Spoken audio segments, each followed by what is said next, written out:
ভারতীয় সীমান্তরক্ষী বাহিনী বাংলাদেশি মানুষদেরকে পাখির মতো গুলি করে হত্যা করছে।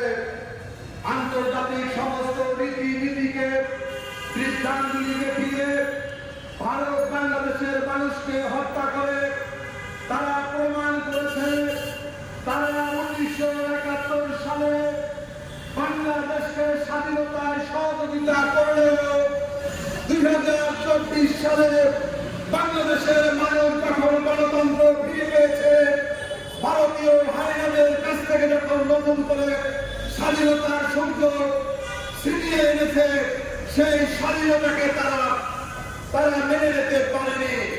তারা 5ই আগস্টের পরাজিত শক্তি হিসাবে বাংলাদেশের খুনি, বাংলাদেশের গণহত্যাকারী শেখ হাসিনাকে আশ্রয় দিয়ে প্রমাণ করেছে বাংলাদেশের সমস্ত গণহত্যার দায় আজকে তারা ভারত নিজেদের ঘাড়ে তুলে দিয়েছে। সংগ্রামী বন্ধুরা, তাদেরকে বলতে চাই, বাংলাদেশ সীমান্তে আর কোন মানুষকে হত্যার সাহস দেখাবেন না। আপনাদের এই স্বাধীনতার 50 বছরে কয়েক হাজার মানুষকে আপনারা সীমান্তে হত্যা করেছে।